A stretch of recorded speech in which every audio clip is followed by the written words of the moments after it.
Hello, and welcome to another episode of Ask a Pianist. My name is Andrew Aarons, and today we'll be looking at a complex subject that deals with the perception of character in performance. Mastering the notes, rhythms, and other details of the score can be difficult, but perhaps the most difficult area of music performance comes in the realm of unspecified communication. In other words, it's quite easy to learn to play a march, but how do we make that march sound heroic? Alternatively, it can be easy to learn to play a slow nocturne, but how do we make it sound reminiscent or reflective? These are difficult issues to not only put into words, but explain in terms of concrete actions which a pianist can take. Many times, students have asked me what I mean when I say, you must invest more character into your interpretation. And rightly so. I'm making a request that is not bordered by right or wrong decisions, but wide open to many different possibilities.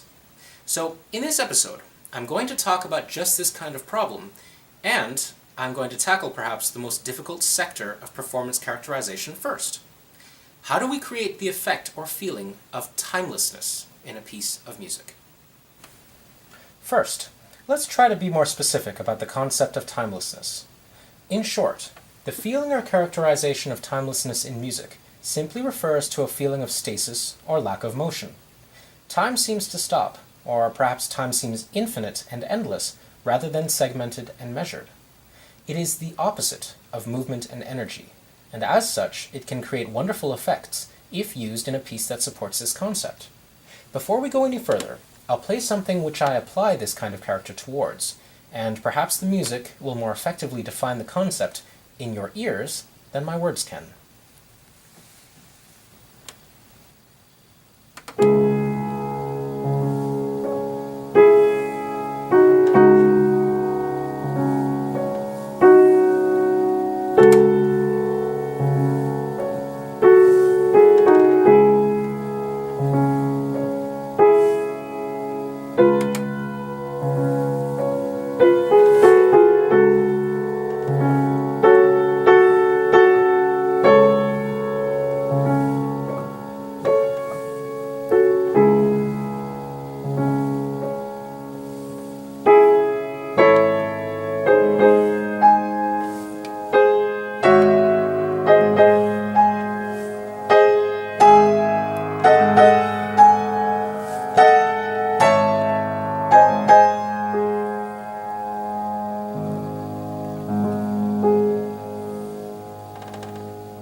If we want this piece to sound timeless, how do we actually accomplish it?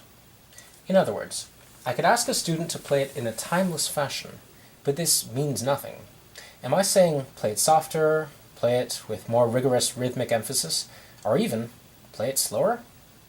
Well, before we get to that, let's have a look at a piece of music which perhaps asks for the exact opposite. When we are perfecting our interpretation, one thing which seems to come up quite often is the addition of unwritten elements to our performance, and these are present in order to communicate a character or emotion to the audience. We add greater dynamic contrasts, we add tempo fluctuations, and we play around with articulation and accent in order to give the impression that the music is saying something to the listener. Precisely what is being communicated usually remains in the realm of the abstract, but nevertheless, there are certain effects that appear to have a somewhat universal meaning, at least if one is brought up hearing tonal Western music when they're young. Let's have a look at some elements that we manipulate in order to infuse music with character. The opening movement of Bach's Italian Concerto contains just about every element one could hope for in a piece when it comes to adding character possibilities. I'll play it for you in a rather generic and direct manner first, and then we'll consider some ideas.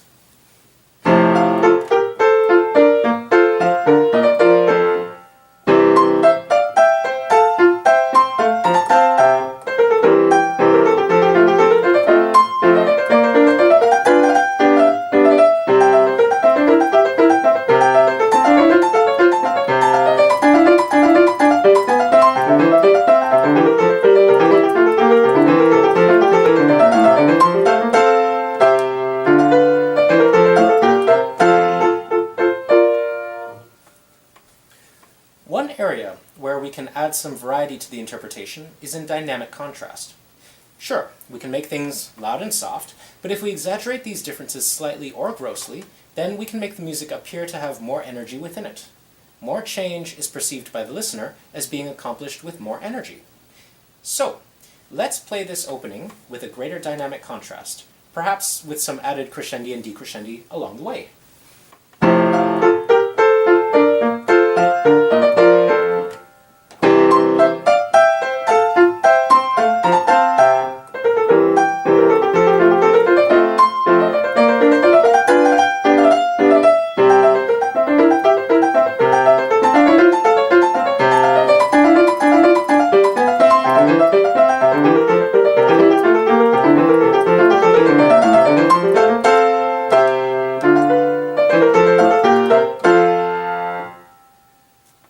Now, this doesn't really change the actual character much. It's more of an acoustic change which brings the listener's attention to certain elements. If we really want to make things exciting, we start playing around with rhythm, articulation, and tempo flux. If we make the articulation a little more emphatic, then we're going to remain in the realm of the dynamic changes. It makes the music sound more exciting and varied, but the character remains somewhat the same as before. To make a character change significantly in this piece, we have to adjust our rhythm slightly. Let's try playing it with a rhythm that is supposed to communicate a kind of strictness or march at the beginning.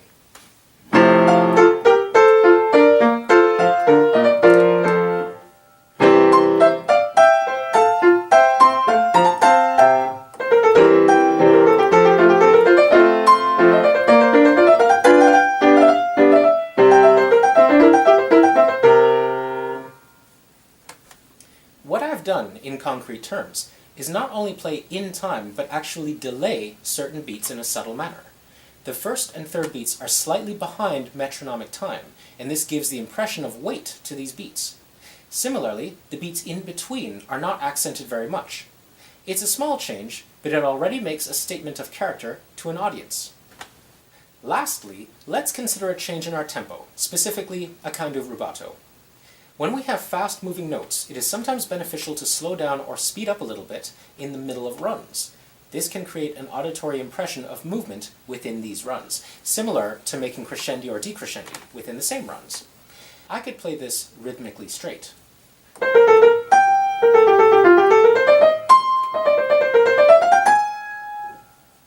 Or I could speed up and slow down in subtle increments, creating something of a slingshot effect. I'll play it in an exaggerated form here so you can hear what I mean.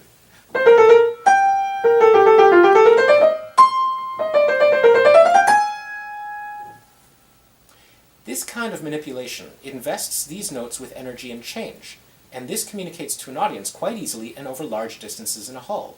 If one puts it all together, we could have a piece that starts out march-like, has a little middle section that is energetic without being frantic in nature, ending with a happy and proud cadence.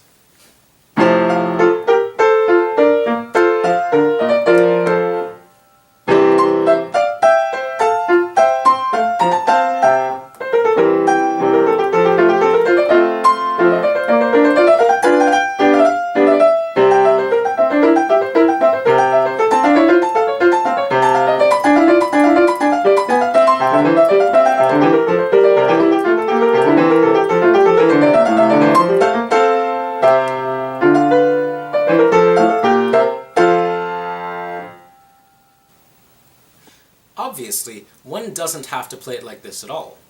There's no explicit indication from Bach that he wants this piece to sound happy or heroic or proud, or anything else for that matter.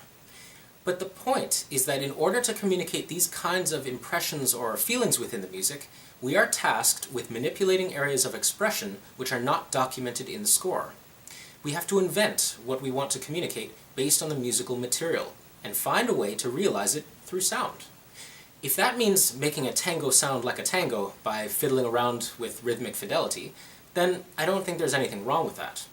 If, however, a quick waltz ended up sounding like a lugubrious funeral march, then I think that the pianist might have to re-examine their interpretative skills. Furthermore, Bach actually does give us a few clues to possible characterizations. For instance, the tempo with 2 to a bar is actually quite quick, and we have lots of anacrusis figures and gestures which help to propel the rhythm forward and not leave it sitting on the beats. There's lots of motion here, and lots of variety too in the musical material. Forgive me, but it almost reminds me of spring. So far, we've been looking at adding things to a score, making articulation or rhythm more pronounced, and exaggerating our dynamic contrasts. Let's consider a piece which seems to indicate to us that it must be played in a rather specific manner, at least when it comes to character.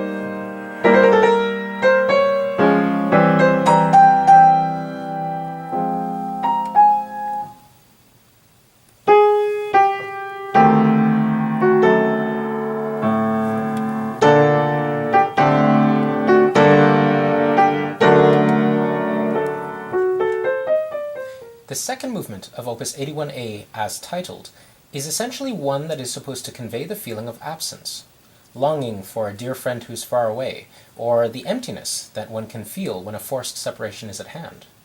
There are several indicators in terms of musical material that this piece is somber, regardless of the title. First of all, given the common use of 32nd notes and 16th notes as melodic elements, we're already forced to play this piece much slower than the Bach counterpart, which is also 2 beats to a bar. Andante espressivo would also indicate that even though it's at a walking pace, we're to be expressive in that range, and to be expressive at Andante usually means to play it a little slower than a normal Andante. There are some who would go overboard in the tempo and play it really slow, like this.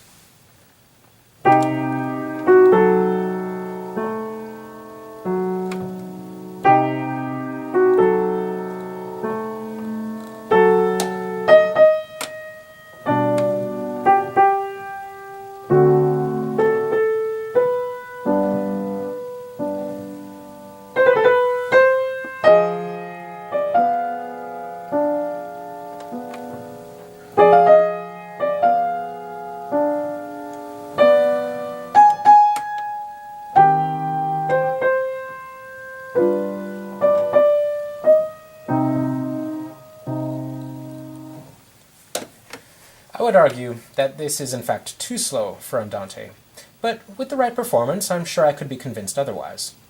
The texture of the music is very transparent and empty. Nothing is happening, really.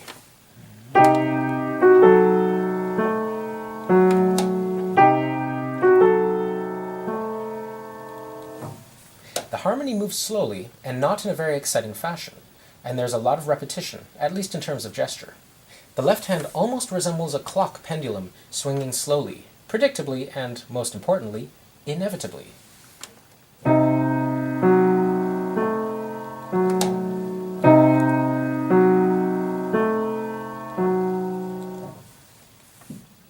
The right hand exaggerates the main beat of the bar, and is empty for the rest, again emphasizing the feeling of desolation in the music.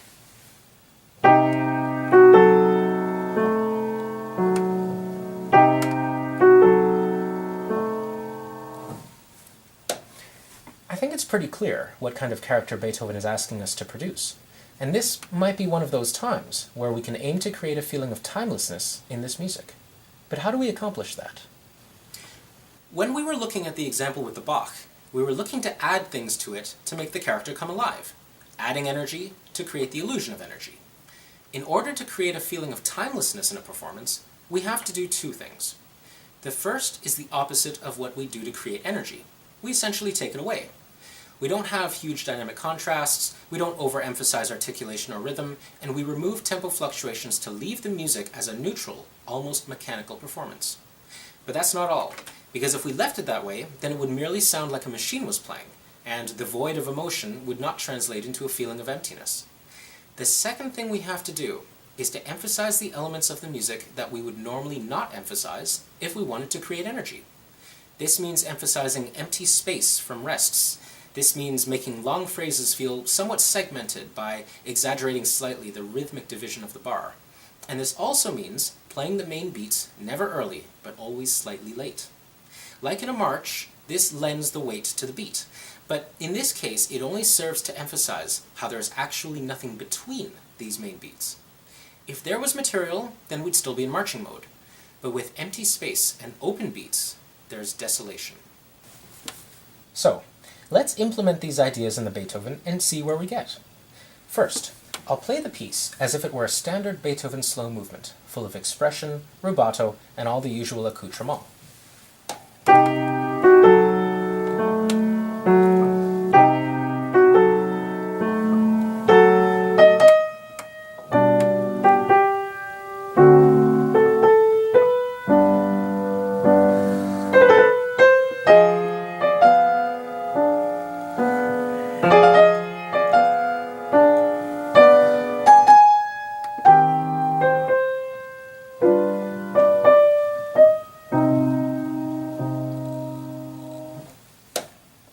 Now, it doesn't sound all that bad, really, and one can't really say that anything is definitively wrong with it.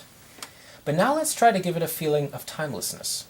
So, first we'll remove all of the extraneous expression, so no rubato, no big dynamic changes, and strict rhythm and pulse. Essentially, neutral.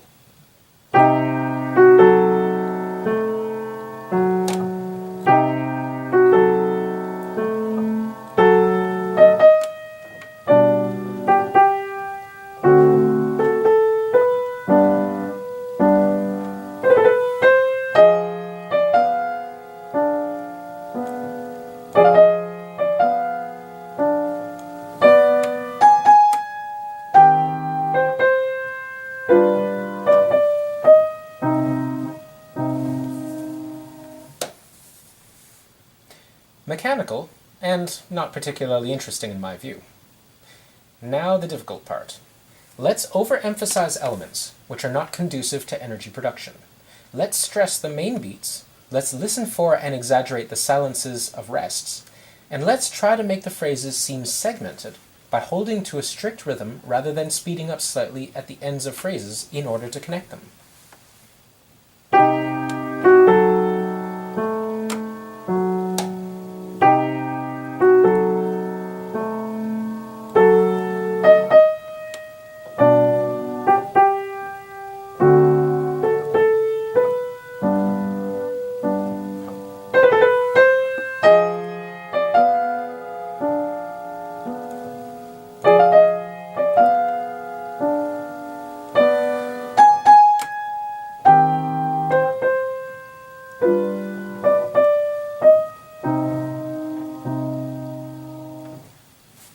Now, this is pretty good, I think, but there's even more that we can do. When we're playing music with lots of energy, one tactic that we use is to speed up when the musical material empties. In other words, if nothing is happening, we try to gloss over that fact until we get to something that has more interest. In a piece like this, if we want to emphasize the feeling of emptiness, we do the exact opposite. We actually slow down slightly during parts where nothing is happening. This forces the listener to confront the desolation of sound or energy. I'll play this in an exaggerated manner so you can hear.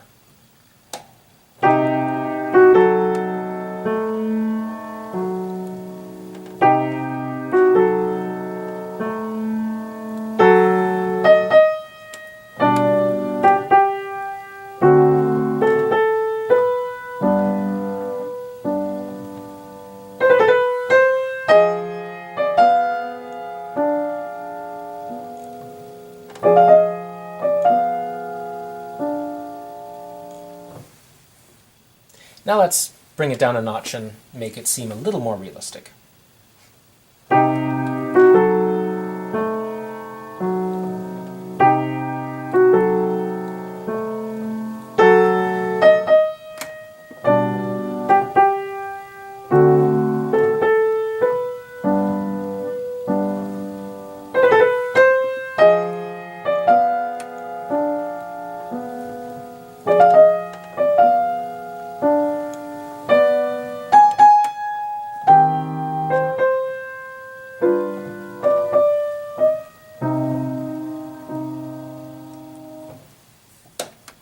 Now we have something that sounds timeless. Now, why does this work? When a piece has energy and different flows of energy, we perceive a piece that has the potential to grow and decay. The piece can eventually stop and die. The piece exists in time, and the actions that occur within that piece help us to notice the passage of time. If we want to create the illusion of timelessness, we have to manipulate the expressive parameters to make it seem like there is no growth or change, that the musical elements have always existed and will continue to exist when the piece is over. By the time the piece is done, the listener should have difficulty determining if time has passed at all. Perhaps the most important aspect of all this is how we treat rhythm and pulse in a piece. If we want to create energy, then our rhythm and pulse must be active and ever-changing, even if it's only on the most subtle level. If we want to create timelessness, we have to have a rhythm and pulse which seem like they are beyond our capability of affecting or changing them. It's like if we were to turn on a radio and catch a piece of music mid-performance. The music was already going, and if we turn off the radio quickly, then the piece will continue. But for that brief moment when the radio was on, we entered into another rhythmic realm, one that has its own rules. That's perhaps what we're trying to create with timelessness. We're trying to create a timeline outside of our current existence, one that cannot be affected or destroyed. Let's go back to the Schubert again that I played earlier. This piece exhibits many of the same aspects as the Beethoven. We have a rhythmic emphasis on the main beat, and we have a reasonably slow tempo, and the bars are quite empty when it comes to actual musical material. The harmony changes slowly and on a predictable schedule, and we even have the same kind of segmented melodic material and repeated gestures, which creates an atmosphere of unchanging circumstances.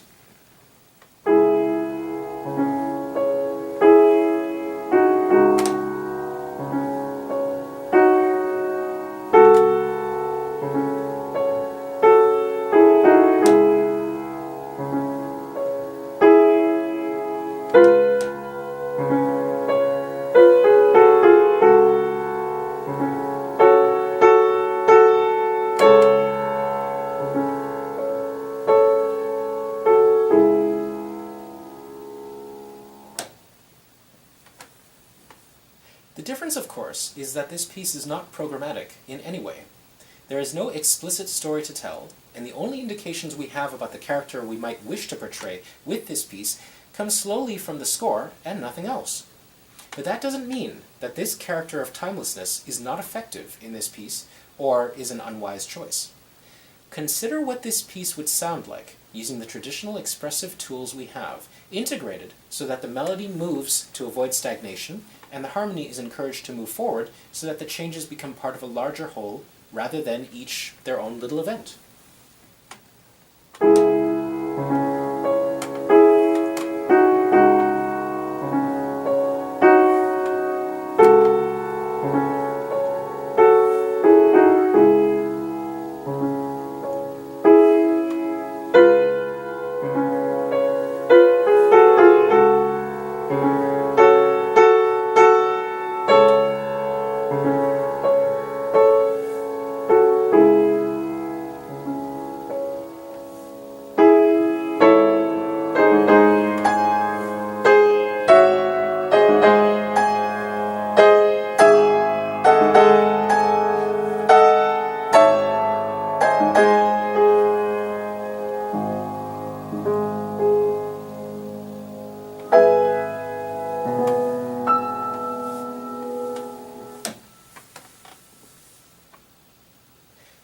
Beethoven, this isn't necessarily a problem.